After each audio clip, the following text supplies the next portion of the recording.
Hey guys, and welcome back to another video. Well, in today's video, we're going to learn about a sorting algorithm, which is called the bubble sort. So bubble sort is one of the most easiest sorting algorithms you can actually try to understand, which sounds easy, but isn't the most optimal solution that is there. Okay, so what exactly is a sorting algorithm? So sorting algorithm is an algorithm that basically helps you sort an unsorted array, which is jumbled, which is not in a ascending order or maybe descending order, but it's usually ascending order. Okay, so to convert a non-ascending order to an ascending order of array. For example, let's say you have say I'm gonna insert, okay, we're gonna insert this, and then I'm gonna say, oh, wait a minute. Okay, so now I'm gonna insert some numbers: 3, 1, 2, 4, 5. So if I were to ask you, is it sorted? Well, no, it's not. So this is not a sorted array. But if I had another array, okay, again, okay, if I said 10, 12, 20, 25, 30. So it is increasing in the correct order. So it is sorted, right? Well, what if I told you I need you to write an algorithm so that you can actually convert this into a sorted array, which in this case, would be for 1, 2, 3, 4, and 5. So we have to get to this. So it doesn't mean all the numbers can exist in a correct order. It could have been something like 40, it could have been 12. So maybe our choice of option maybe would have been 3, 5, 12, 40. Okay. So sorry about the mess over there, but you get the point. It doesn't mean that it's just all separated. Every number is present. There might be some numbers that are missing, for just like this one. So for that, you can't really go about assigning it in certain positions and then just try to randomly get there. You have to swap or try to do some sort of modification, store them somewhere, and get them, in a result, get them sorted in a proper order is basically the goal. Now, so how does bubble sort work? So when you say the word bubble, it's usually referred to the swap that happens in this sort of algorithm, right? So let's take the previous example that we had, which was uh, 3, 1, 12, 40. Okay. 3, 1, 12, 40, and 5. Okay. So we're going to have a little bit of multiple of these copies just in case we were to reuse them. Okay. So now if I told you that if I had to sort this array in a proper way, maybe, okay, how would you sort it? Okay, if you were to okay, actually, that's not going to work. Cut, cut, cut. So, so how this basic swap basically works? Maybe this is something that you can actually try to come up with yourself, and you can think, okay, you're going to see this number is greater than this number, and so you're going to swap over here. Okay, so you're going to get something like 1, 3, 12, 40, and 5. Okay. And then you're going to compare these two numbers, and then you're going to see that it is correct, and they're in their correct positions. So the next step, you're going to check if these two are correct, and then you check that they are indeed in a correct position.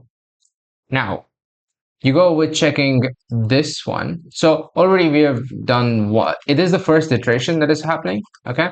First iteration. So we're going to check over here, 2, 3, 4, right? We're checking over here. Now we know that we have to pass, right? We have to swap over here. We're going to swap, swap, swap. Okay. Just like this one, we need a swap. So we'll have 1, 3, 12, 5, and 40. Despite doing a swap, 5 is not in its correct position. So the goal of this sorting algorithm is to push the most largest element to the right, which does happen in this case. As you can see, 40 is the largest element, and we have pushed it to the right. And now we'll have to do the second iteration. So when we do the second iteration, we are going to start the swiping from the 0th index, but when you do the second iteration, it's going to be excluding the largest number that we have pushed already. So that means when we are going to do the second operation right now, we're going to have the second largest number pushed to the right hand side of the game, right? Array, okay, for that matter. So now the very first iteration, so what's going to happen is we have 1, 3, 12, and then 5, and then 40, and then you're going to check now, do you have to, is these two things proper? There are chances that it might actually not have been proper, because you'll just get to know. And we're going to check if these two are proper. Yes, they are right. So we had in the first iterations that if you can see, we had checks. Okay, we had two checks. Sorry, one check, two, three, four. So we had four checks, right? Okay, just keep that in count because you'll realize something that's happening.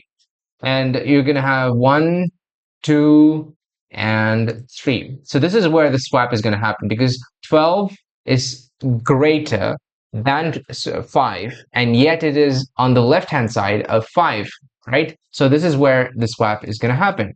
Okay, so remember I told you that there is a bottom already. So we're now gonna consider the 40 because it's already in its correct position. Now, since we've done the swap, okay, 12 and 5, so these two are gonna get swapped. 1, 3, 5, and 12, and 40. Now, okay, as you can see, we did three iterations. Three checks, okay? So we had, what, 3 checks in the second iteration, 4 checks in the first one, 3 checks in the third one, and these things, I mean, if you can see visually, it is actually sorted. But there might have been a case where it still wasn't sorted. Just imagine if there was a very small number on the right hand side. If one was over here, it would have taken a lot of time to actually push it to the left hand side. So this sort of thing, this border that separates the sorted right hand side, pushing the right, largest numbers to the right, and the unsorted left hand part is gone until this whole thing is sorted. What I mean to say is, I should have taken a better example, but it's okay. So there's going to be a third iteration. So now there isn't a problem, okay? That is why you don't seem to see that there is a problem here. So you'll do the check again. You're going to do 1, 3, 12, 5, and 40. You're going to do a check again here. Okay, remember this time it's lock over here. Okay, so you're going to do a check here and check here as well. So now there is only 2 checks. So again, this concludes that this part is, until over here, it's basically checked up, sorted. The right hand side is sorted. So you have 1, 3, 12, 5, and sorry, this was 5. This was 12. I'm sorry, I just copied it from here. 40, right? It was over here, and this is 5. This is 12. I'm sorry for the mess. Okay. And this is 40. So now this sort of bar comes to the left. Okay.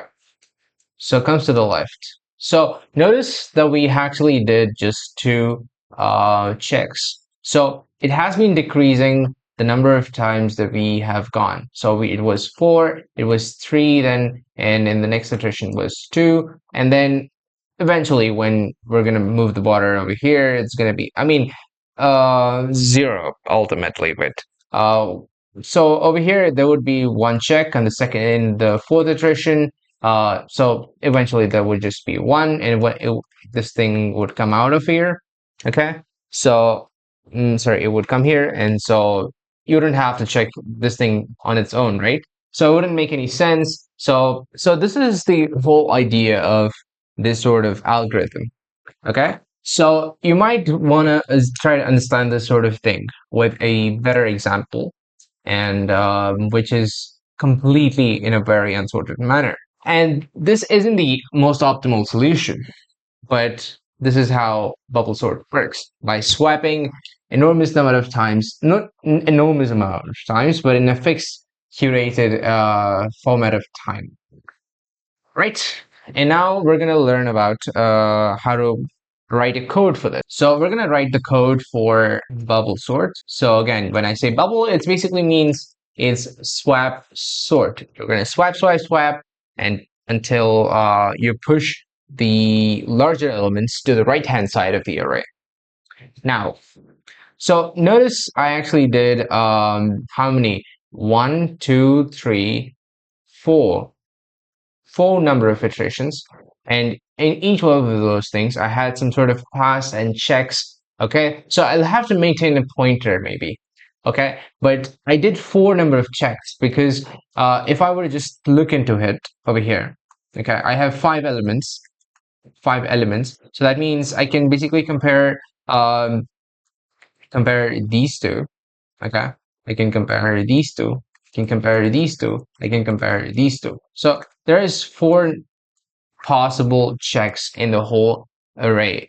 Okay, this is the 4 maximum checks that can possibly happen. So over time it decreases. Over time it decreases as we did.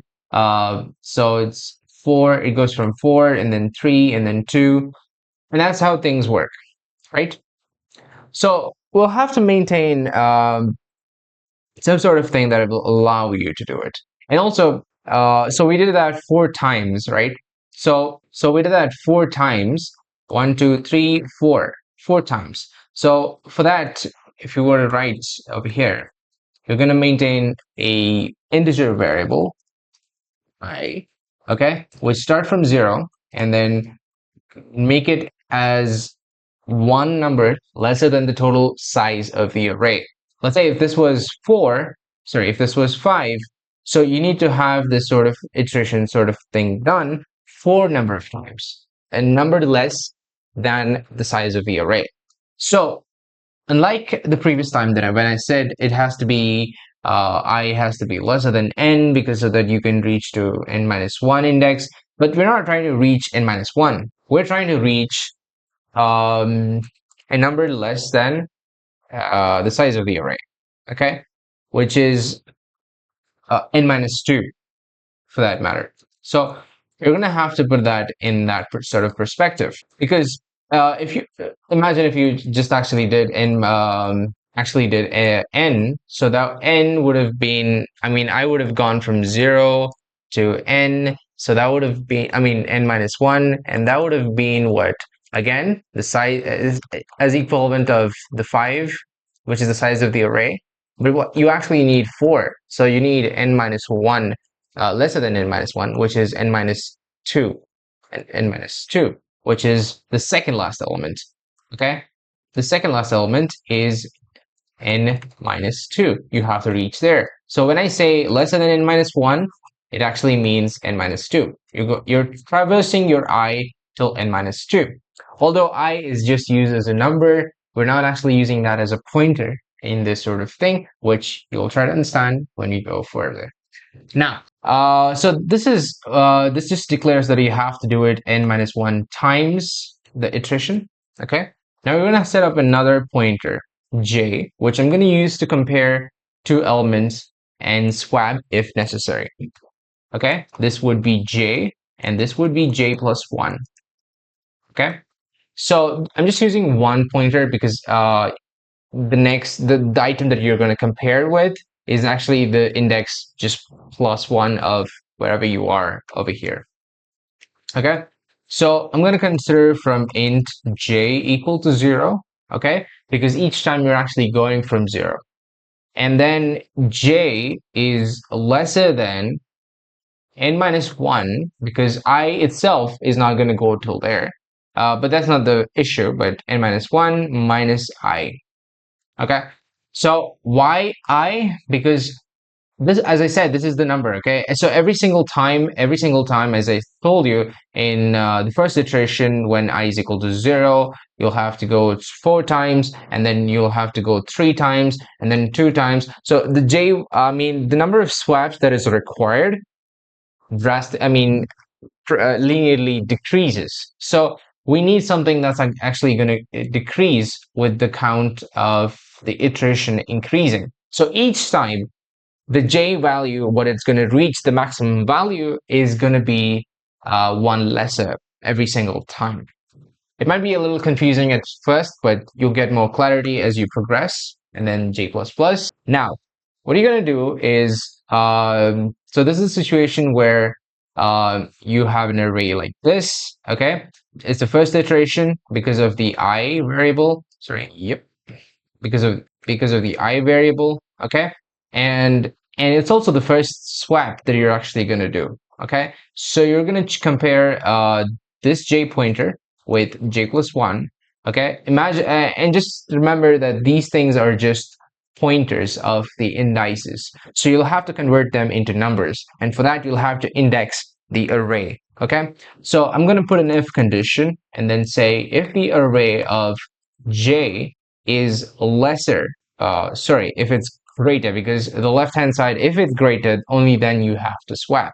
So array of j plus 1, that means the index after that, the current index. If this is the case, then you'll have to swap. So you can either write a swap function, which you're going to call from elsewhere, or you can just swap it inside over here. Okay, you can maintain a variable called temp, where you can actually store the value of the current element and then try to swap things out. Okay, so I'll just explain you how the swap thing works in computer science.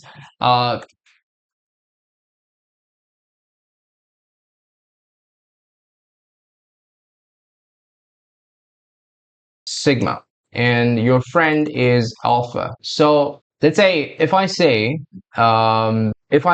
you are if I say you are 10 on 10, okay, you are a 10, okay, you are a 10, okay, is what I say, you're 10, and I say to the alpha guy that you're actually 8, and you guys decide to swap. Okay, swap. It might just look simple. Okay, you're gonna give this thing, but you have to store 8 somewhere. Somewhere you have to store it, because if I said that you guys have to swap, and then sigma is going to be, and then okay, then alpha is going to give out 8 to sigma, okay, and then the sigma's value, which is 10, is going to be overridden by 8. But now I had to give the old value of 10 to alpha. It's already overridden, right? But you had to give 10 points to your alpha. So this is cheating, right? You had to store your 10 value, which is the previous value. Okay, you had to store it somewhere. You give that to me. Okay, if you and your friend can't remember it, I'll remember it. I'm the temporary guy. Okay, I'm going to store that value, and I'm going to assign that after your friend has assigned you his value. Okay, so now you both are 8, and now I'm going to assign the required value that you had to your friend, and then thereby I can override his value. What I have, it doesn't matter, because I'm just a temporary variable, which is going to be discarded anytime soon. In a similar fashion, I'm going to store array of I, okay, which is the value that I'm going to store. Okay, sorry, array of j, okay, it's jj, okay. And then I'm going to override this sort of value with array of I'm going to override this value with over this value. So that's going to be array of j equals array of j plus 1. Okay, so your friend's value has overridden your value. So you have now been worth 8. Okay, that's just an example kind of thing. And this is the temp value, which is what I've gotten from you, which I supposedly said it's 10. Now I'm storing the 10 so that I can remember that I have to assign this sort of value to your friend.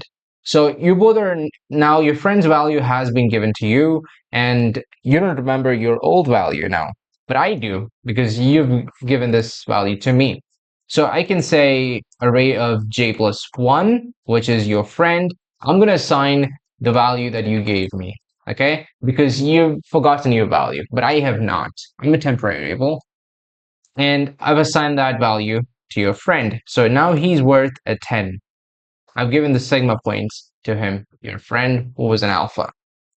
So just trying to make out some sort of Gen Z words, or Gen Alpha if you are pretty young. Um, so that is the swap function. Okay, so you swap if that is a requirement, and you proceed further. So that that is what happens, and you get your end result. So this is what happens when you have two loops. Uh, Okay, there is a way to optimize this, which I'm going to talk about in a bit. Okay, so as you can see, I've put one for loop, another for loop. Okay, yes, I mean, I would have to say that yes, the numbers are decreasing a little bit each time, the number of iterations are decreasing.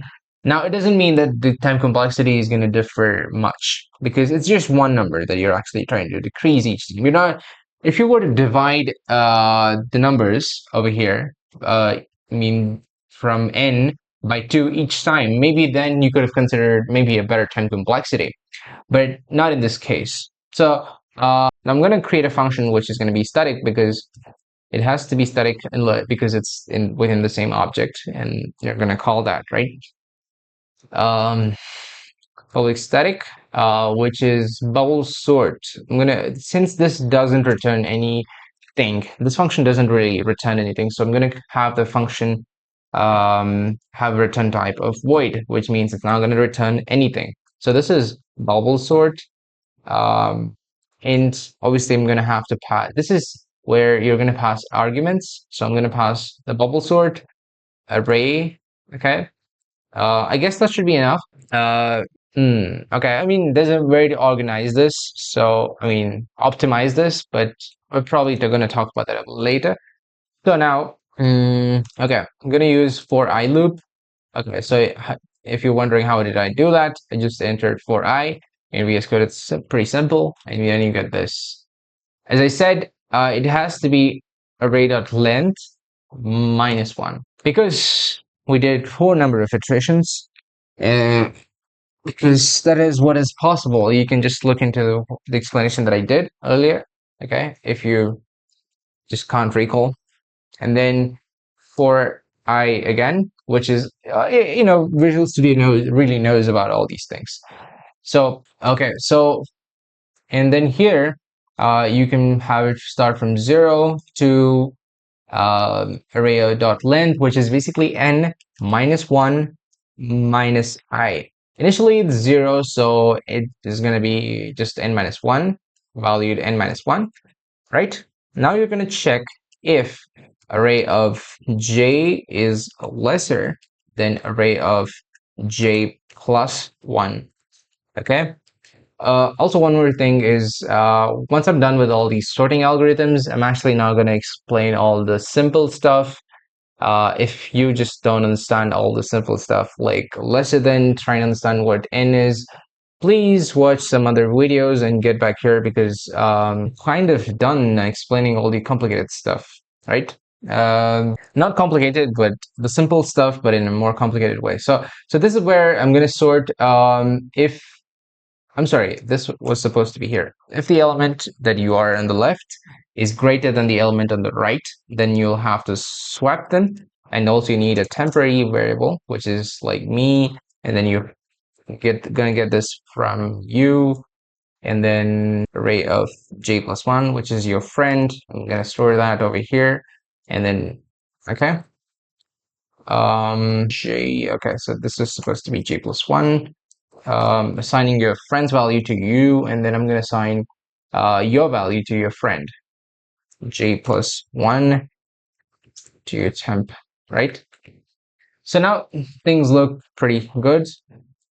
And yeah, you can define an array over here by doing int, and then array is equal to 5, sorry, 5, 4, 2, 15, 19, okay?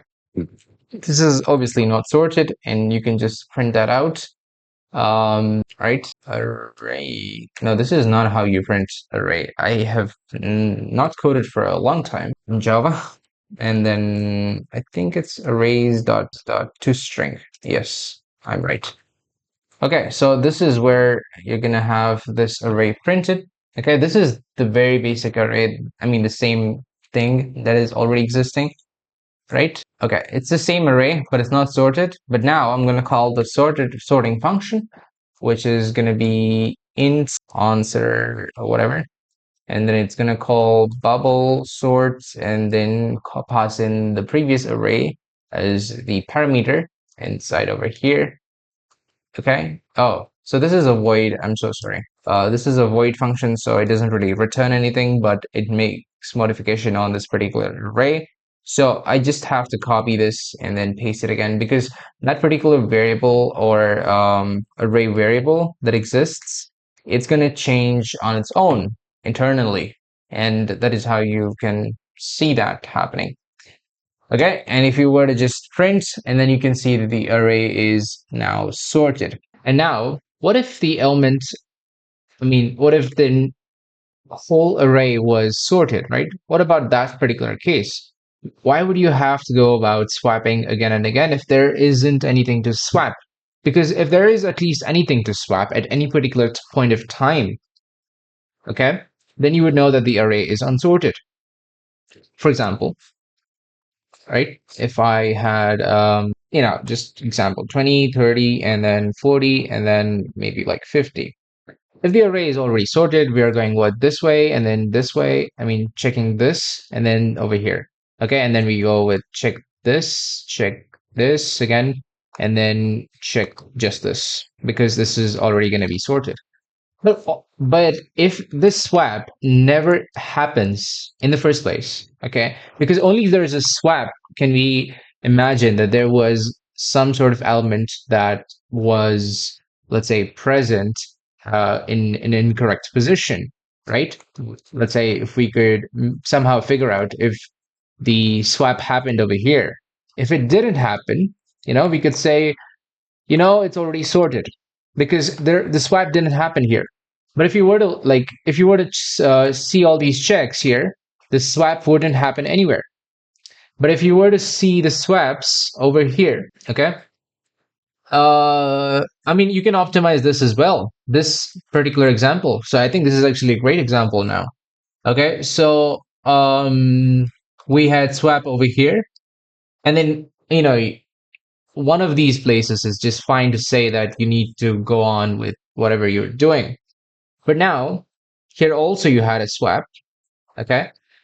You didn't have to have a swap over here, and you could actually stop your process over here. You didn't have to go through this particular point because you didn't have any swaps here, okay? So what does this tell you?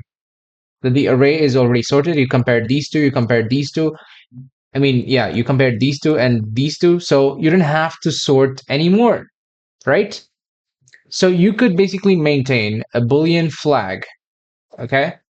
What is a Boolean flag? So it's basically going to be like a variable that you're going to maintain so that you're going to see if that particular iteration had any sort of swaps. Because if it didn't, we can say, you know what? The array is already sorted, and you can just break the loop without actually checking for the next iteration and so forth. So in this particular thing, okay, this is going to be the first iteration. And we're going to see there's no swap here, there's no swap here, but we're going to do checks. We'll check here, 2 checks, 3 checks, 4 checks, but no swap at all, right? You can just break the loop without actually going to the next iteration and then doing so many checks here, and then going to the next iteration and doing so many checks here, going to, I don't know whatsoever, okay? Instead of all that, you could just end your loop over here in the first iteration, right? Now let's go to the code part of it, and I hope that part of the explanation was good enough, right? And so now we're gonna code this up, and we're probably gonna maintain a Boolean variable over here. Okay, so Boolean is something like yes or no. Okay, it's either 1, which means yes, or no, which is 0. So is it swapped? Okay, we're gonna store that as false initially. Okay, and of course, if it's an unsorted array and unsorted part of the array at that particular point of time, we can say swept is equal to true because this whole thing, whatever you're seeing, this whole thing is basically swap. I mean, this happens. This if loop is entered only if the swap happens to take place. So we're going to store this set true over here so that the swap is going to be true. And now we're just coming out of this for loop, okay? This for loop, and then we're going to see if swapped is true, okay, is equal to true. Usually people don't write that, just go with true, because if you just do this, it just means that it's true, okay? If it's true, then you'd have to, break this loop. So which loop is this breaking? Not this loop. It's breaking this loop, okay? So it's going to come out of that loop, and then it's going to come back and return. It's not going to return anything. It's just going to come out of the function, come out of the loop, and also finish the function. Okay, so the number of iterations is going to decrease this time. Okay, so I'm not going to debug this code and show you guys, but that should just be self-explanatory. But I could write down the best case. Okay, the worst case is going to be that it's completely unsorted for the optimized bubble sort, which has the swapped flag. Okay, so the worst case is going to be O of n squared, considering all of the items are placed in a very descending order. Okay, descending order. It's not a good thing, right? But if it was already swapped earlier, okay, 1, 2, 3, 4, 5. Okay, if it was already swapped, then the time complexity has to be of 1. And the average case would be cut, cut, cut, start again, continue. So the average case would be of n squared itself because, the array can be unsorted in a very random fashion. So you can't really say it's going to be, I mean, even if you say n squared by 2, okay, it's going to be the same thing, n squared, right? Because it doesn't really matter much, just like how I told you about time complexity earlier. Okay, so that was it for today. Oh, wait, one more thing is the space complexity. So space complexity is O of 1 because we don't actually use additional variables. Okay, if we maintained, additional array variables. Let's say if we maintain an additional array so that we can remember certain items and then we can go about storing those items. Storing those array basically. So it's basically the extra space that your computer takes. We didn't actually take an extra space. We just used that particular array and then made modifications within that particular array. So there was no auxiliary space used, so the time complexity is of 1. We did use a variable in the swapped, so if you want to write O of 2, it's same as O of 1 because it doesn't really matter. Okay, the tiny minute stuff, you can just write it as O of 1. Okay, so that was it for today's video, and hope you guys enjoyed it, and see you guys soon in the next video.